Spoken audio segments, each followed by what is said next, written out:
Love. Some would say it took a backseat when the pandemic forced us apart.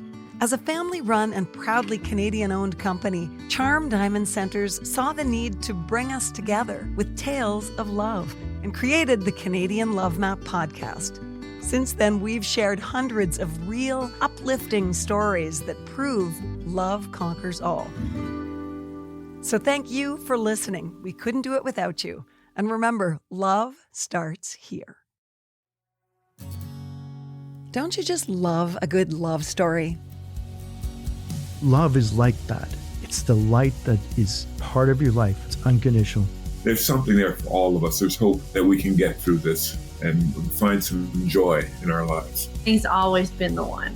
Self-love is a love story too. Those little sparks of joy are really important. Imagine someone making your biggest dream come true. It's important for people to understand that you're not alone. Well, we love to be part of a Canadian love story. The love story never ends. Well, love is the most important thing.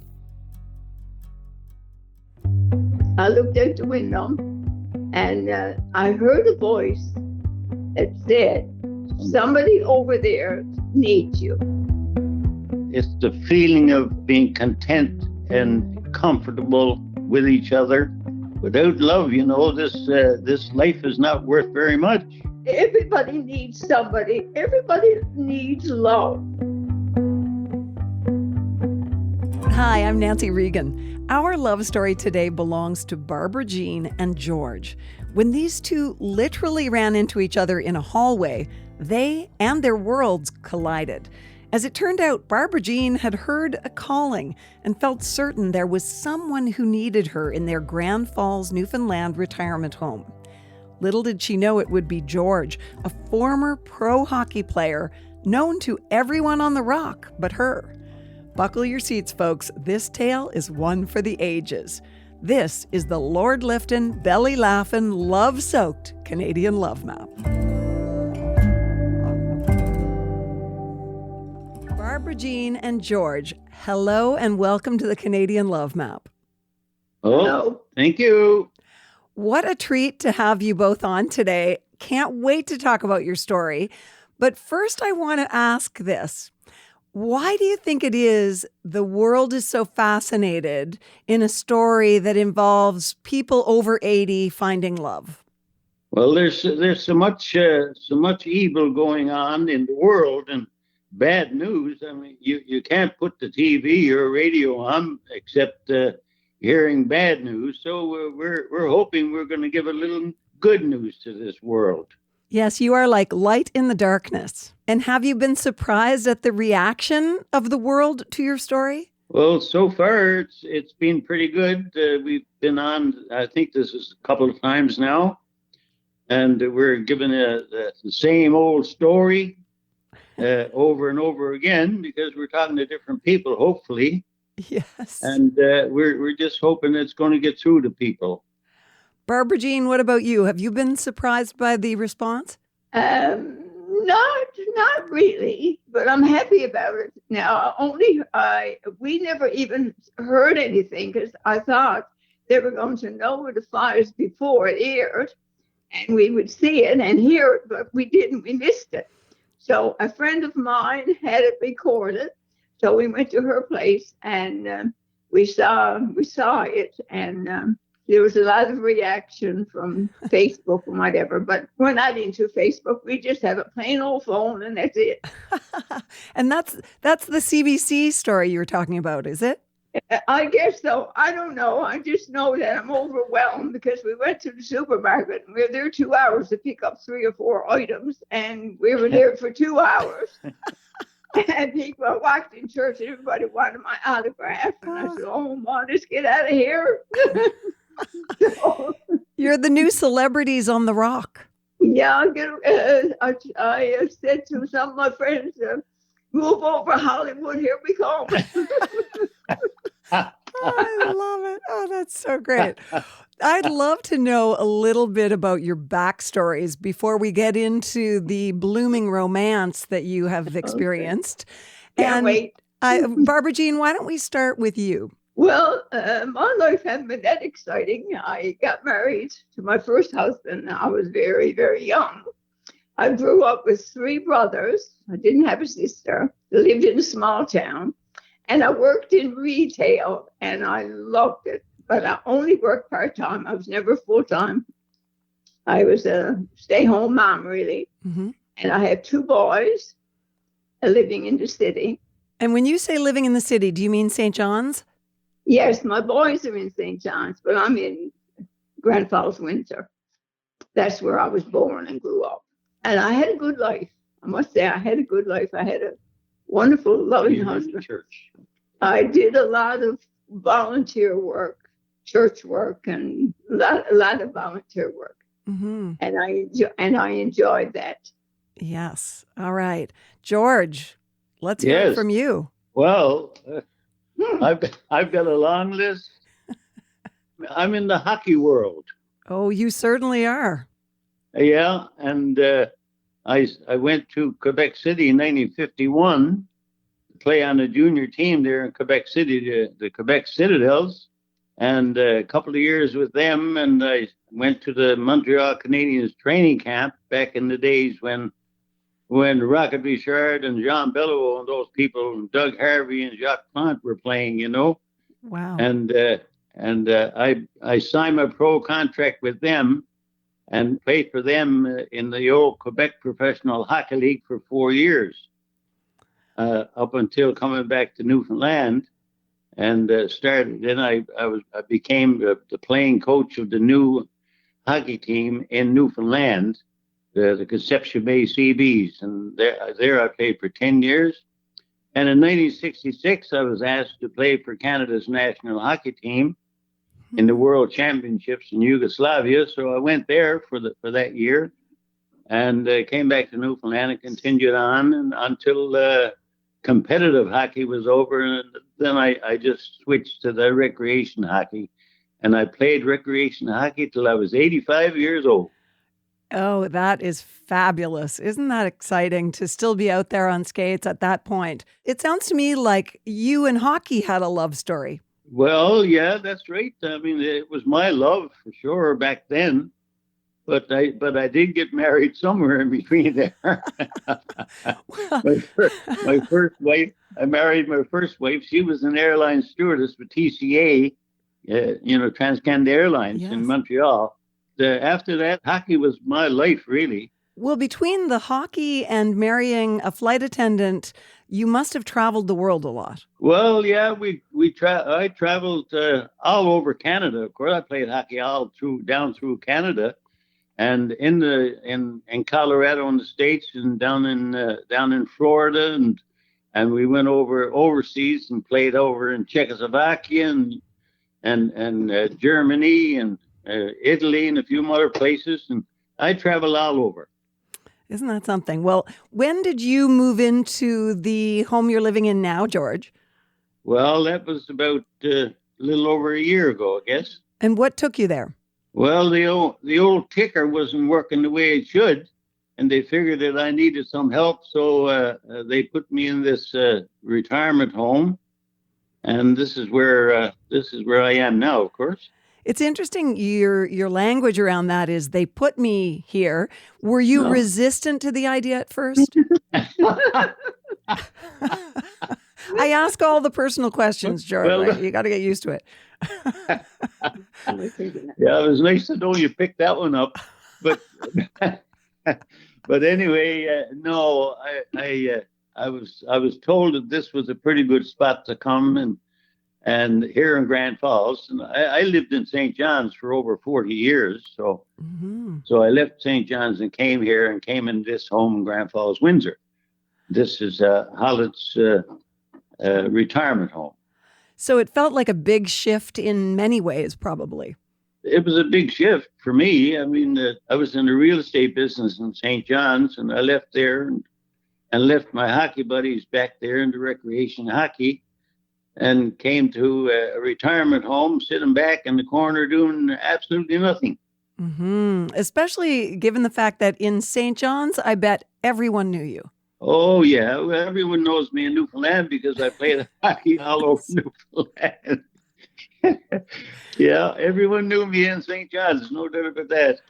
All right, Barbara Jean, how did you come to be in the same place as Mr. Newfoundland? Well, I lived across the street from the home I'm in now. When my husband passed away, I said after a couple of years, I think I would like to have just a buddy. I didn't care if it was a man or a woman, just someone to hang out with, because I have no family here. Mm-hmm. And I'm in perfect health, and I'm quite active. So I always said when the time came, after my husband died, when the time came that I couldn't make myself a cup of tea, I'll go in a home. But until then, I'll stay where I am. Mm-hmm. So after 3.5 years, I wasn't looking for anybody. I just thought if somebody came along and said they'd like to be in my company, I would accept, but I wasn't looking and I didn't intend to. So anyway, this day I got up and I kept looking at this home as it was being built, because it was just across the street from where I lived. Mm-hmm. And I used to say, now that's where I'm going to go when the time comes. Oh. So anyway, I decided one morning I was familiar with this home because we did chapel services here. And I knew a lot of my friends were here. So anyway, I got up this morning. I looked out the window and I heard a voice that said, somebody over there needs you. So I said, so I never gave it. I knew the voice. You had heard that voice before? I have many, many times. Mm-hmm. I got dressed and I came right over to the home here. And I said, now I'm going to put my name in, because it may be months, it may be a year before I decide that I'm going to move. Sure. So that was the first step. I put my name in. As time went on, I said, well, I must go over and look around and see how my friends are doing.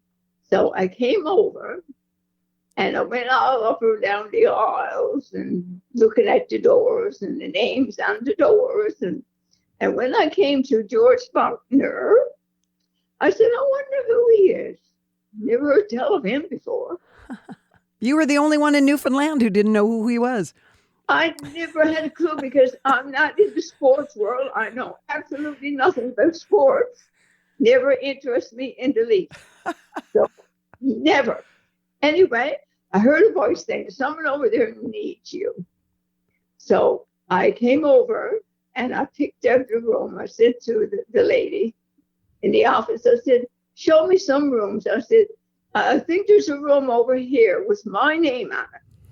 So she took me around and she showed me 3 rooms. And I said, no, there's neither one of these at a room that I'm supposed to go. Wow. So when I said, have you got any more rooms? So she brought me to number 4 room. And as soon as I opened the door and walked in, I said, this is my room.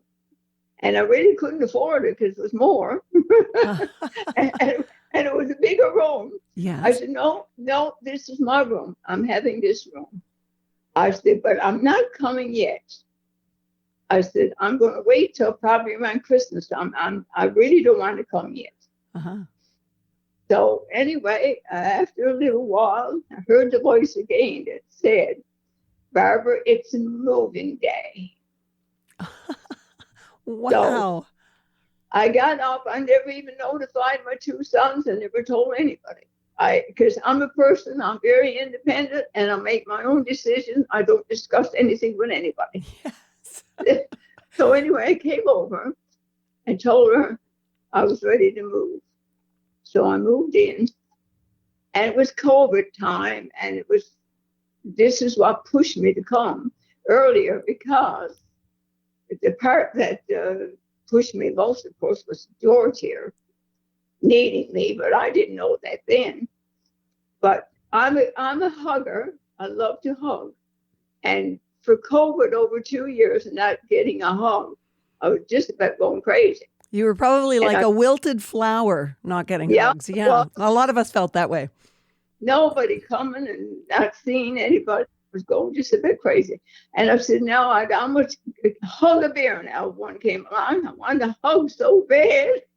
So anyway, lo and behold, John moved over. So about 4 or 5 days, I was coming down the hall from breakfast when George was coming up the hall because he was a late riser. And I'm a jumpy person. And I came around the hall and he was coming and I jumped and because he gave me such a fright. Oh, it was around a corner? Around the corner. Ah, yes. A blind corner. And so here I am standing there, couldn't move. I got such a fright and he was standing there just really close to me. And neither one of us spoke. And it's just like my feet was glued to the floor. So isn't that funny? We finally collected our composure, and he said, "Well, let me give you a hug." Oh, so, that's beautiful. So, and I walked right into the trap. Oh, you walked into the bear hug and the trap at the same time. Yeah, and I went back, came back to my room. He was on his way to breakfast. So anyway, I sat on the bed and I looked up to the ceiling and I said, "Oh Lord, not him, not him." Well, sir, I didn't know what to do. Oh my gosh. Yeah, oh my gosh. You figured you were getting your marching orders. Oh my. 5 days after that, I met George at the same place, same spot. And I looked at him. And when I looked at him, really looked at him, that was it. I fell in love 5 days later. Crazy. In love.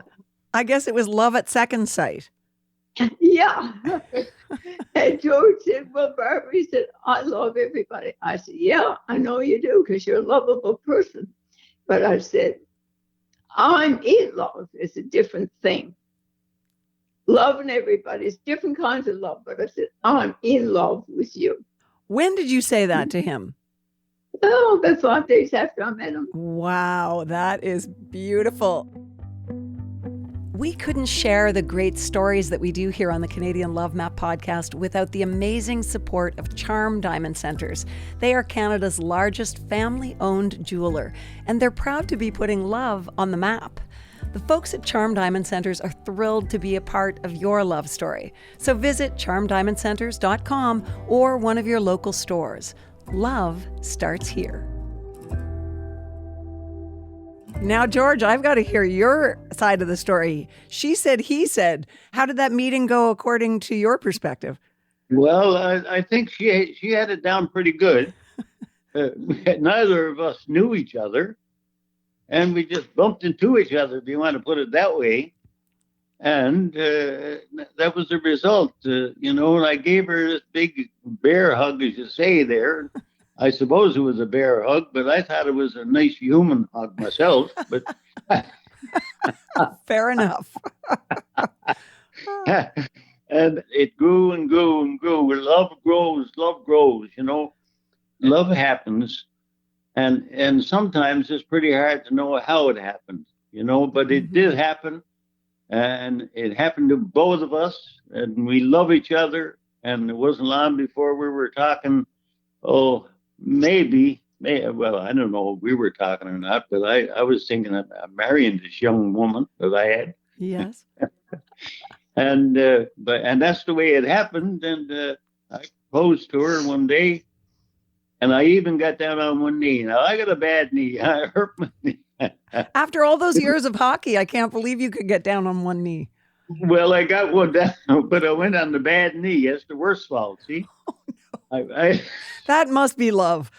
and when Barbara, I think, was in the bathroom at the time, when she came back out, I was down on one knee, and I asked Barbara to marry me. And I don't know if I don't think she answered right away. I think it took maybe a couple of seconds, maybe. You got down and couldn't get up. But I got there. What did you think when you came out of the bathroom, Barbara Jean, and he was on his knee? I said, George, I told you not to do that. And I didn't know that he was on his bad knee and couldn't get off. I couldn't get up. I couldn't get up off the floor. I had to roll around a little bit because I only have one leg to work on. That was. Oh my God. That's not enough, really, sometimes. But anyway, I got up after a while, and she said yes, she'd marry me, and from then on, we just got together more and more every day.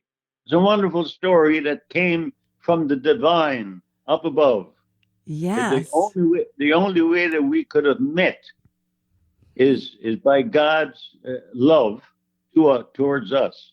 The only way, because I didn't know Barbara and Barbara didn't know me, and it all happened so suddenly, and that's the only way it could have happened, Nancy. We were from two different worlds. And I said to George, I don't know how this is ever going to work. We're so different. We got absolutely nothing in common. I don't know where this is going to go. And when we met, we forgot this. When we met, first thing he said, I'm not getting married and I got no money. And I said, well, now I'm not getting married and I got no money. Now, don't you think we're a good pair? That was the first thing you had in common. The first thing we said, yeah. And the thing about it, I mean, where he grew up, it was just a few miles down from Grand Falls, Windsor. And I never heard tell of him. And, I had a job to convince him that I didn't know him. But the funny part about it, and my husband had his book, because he wrote a book. And my husband had the book. And I took up the book this day, and it was a Christmas gift. And I looked at the cover, and this young man was on the cover with a hockey stick. And I looked at him, I said, Ma, I wonder who that is. He's so cute. And I took the book and put it back in the bookshelf and went up to getting ready to move here. I took that book and I gave it to a friend. I didn't even read the book, never had a clue who he was. So when we met and I told him the story, he went and got a book for me to read. And I moaned. I didn't want to hurt his feelings, so I took the book. And I said to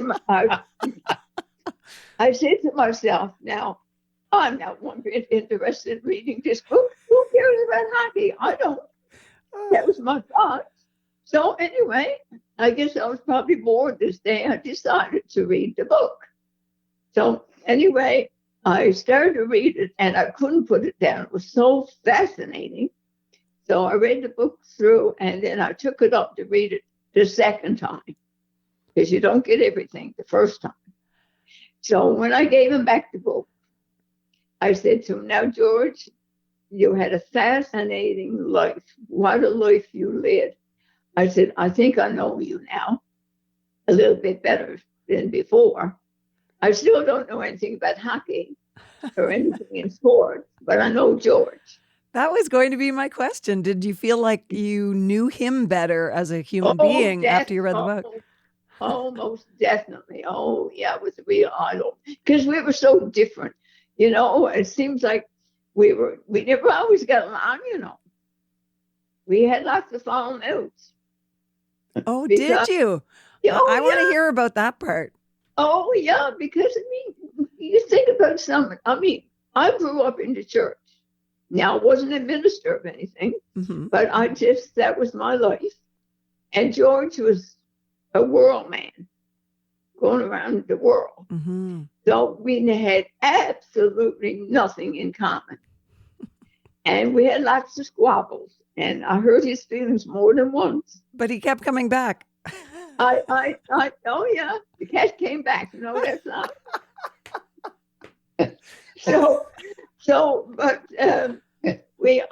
When I'd be frustrated because I couldn't understand him and he couldn't understand me. And when we'd have a little falling out, I go for a walk because that's what I do when I'm frustrated. I do a lot of walking. I love to walk. So anyway, this night in particular, It seems like if I wanted to make a point, just to get a point across, George could never understand my points. He could never get it. And that would frustrate me. Mm-hmm. So this day, or this night, I should say, we had a little falling out. He couldn't take it, see, but I'm different. So he went to the door to go home, because his room's down the hall and mine is in another place, another room. So he went to the door, and he had his hand on the door. And I said, George, don't you open that door. You come right back. You're hearing it now, Nancy. I love it. You come right back here and sit down. You are not going home tonight. Feeling like the feeling. You're going to be in your room awake the whole night. I'm going to be in my room awake the whole night. Now sit down. I'm talking like this. You had to coax the communication out of him. Yep. So anyway, we got down straightened out. So another time something happened and we were ready to call it quits. And we were sitting here together. I said, George, you know what we're like? I said, we're like two foolish old people. I said, trying to figure out who we are. I was always too serious for my own good. And since I met George, I never laughed so much in my life. I don't know if I ever laughed, really. And I never laughed so much in my entire life. And of course, George laughs anyway. George can laugh at nothing. Anyway, it's wonderful. It's wonderful to be able to forgive each other. We're different and apologize and make up. And making up is so good, you know. It's the best part. It's no surprise. You lived full lives and I can see why you'd be stuck in your ways, each of you. Mm-hmm. But I love your description, Barbara, of being very serious until he pulled the fun out of you. Yes. Yes. You are making me think of my own grandmother who got remarried when she was about 70. And I witnessed that as a grandchild. Like all of a sudden, she became a much lighter person. Yes. Mm-hmm. With Barbra Jean and I, it's worked out wonderfully. I love her. And I say sometimes I think she loves me too. He's joking, you know. But it's wonderful that we're together and we're getting married and bought a nice ring for her and all of that good stuff, you know. What was the wedding like? The wedding was exceptional. We didn't have a great big wedding or anything because there's so many people, especially in my family and the friends that I knew, we just couldn't invite everybody. So we decided we were going to elope first. Yes. And then we decided, well, you know, we got Barbra Jean had two sons and I had two sons and she's got other grandpeople and I got grandchildren and I got one grandson.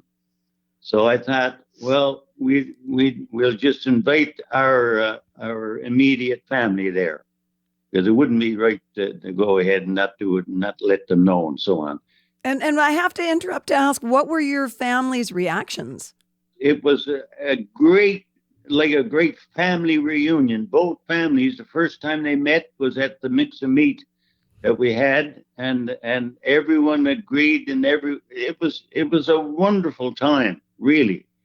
You know, I'll never forget the good feeling that came out of that meeting with both families. Beautiful. So it was really wonderful.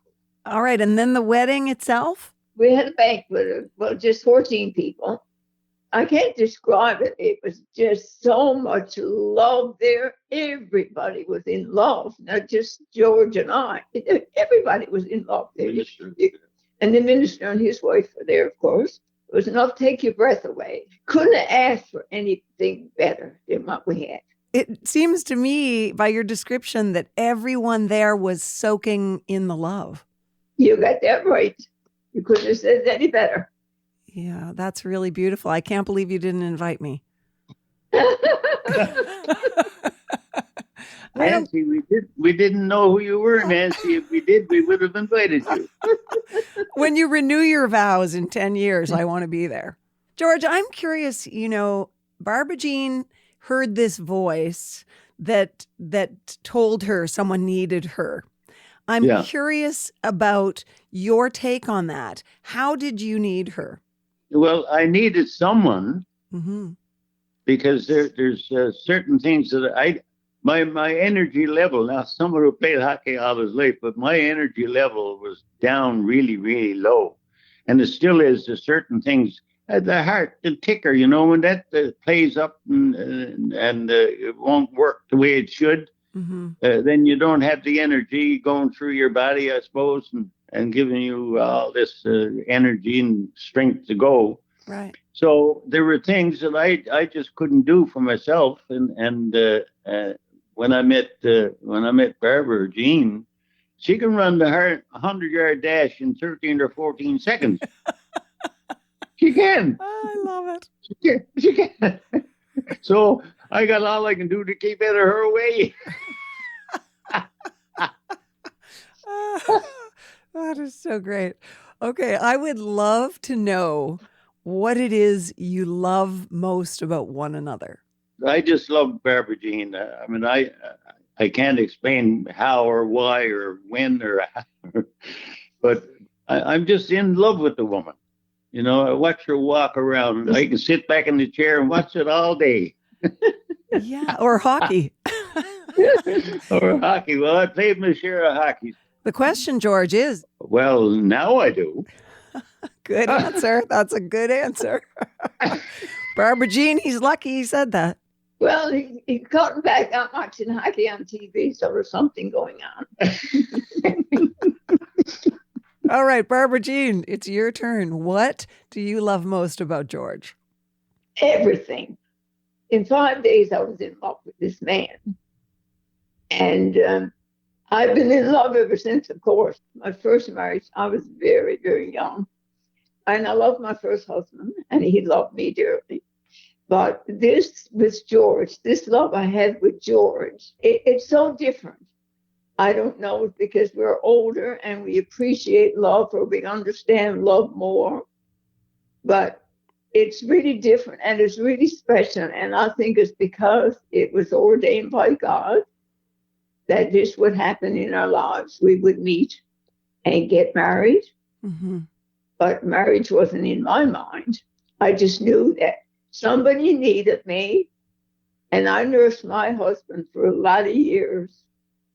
And that's what I really enjoyed doing for somebody else. Trying to bring comfort to somebody else. Anything I could do for somebody else. That was me. That was my ministry. And I knew that I could help George, and I wanted to do it. And I enjoy every day. I enjoy waking up every morning to see what George needs today, what I can do for him to make his life more pleasant, if that's the word or not.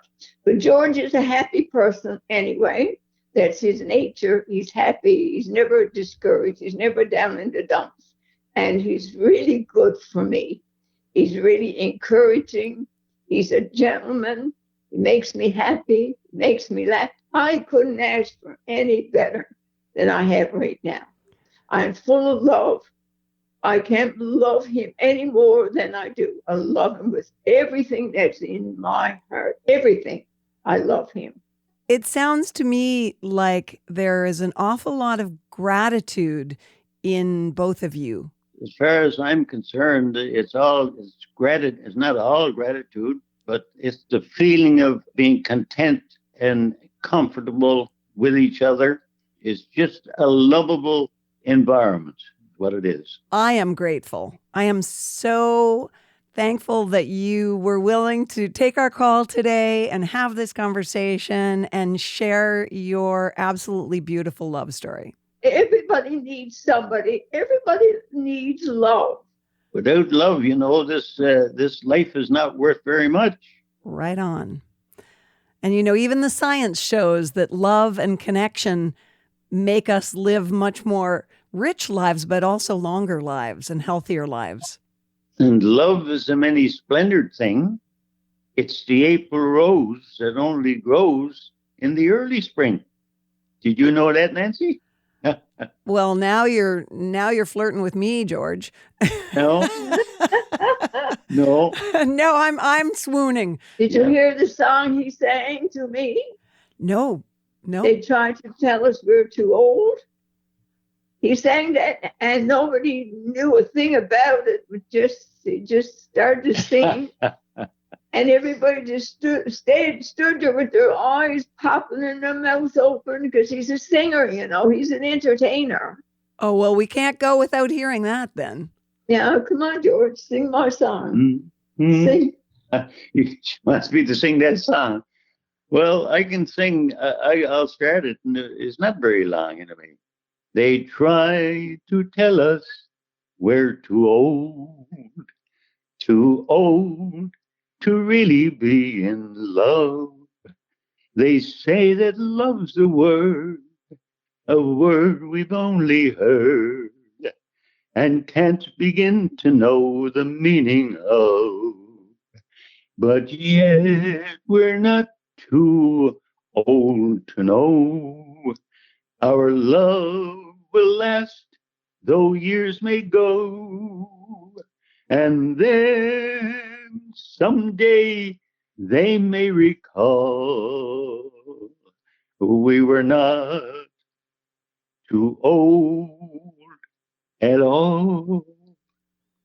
Now there. Well, from a perfect love story to a perfect ending. Thank you so much for sharing that. What a song and what a voice. Thanks, both of you, so much. You too. Bye. Thanks for listening to the Canadian Love Map. If you love us, please subscribe and share. And if you want to help us spread the love even more, rate and review our podcast. It makes such a difference. We'll be back next week with another love story to add to the map. This podcast is presented and made possible by Charm Diamond Centers. It's hosted by me, Nancy Regan, and is produced and distributed by Podstarter.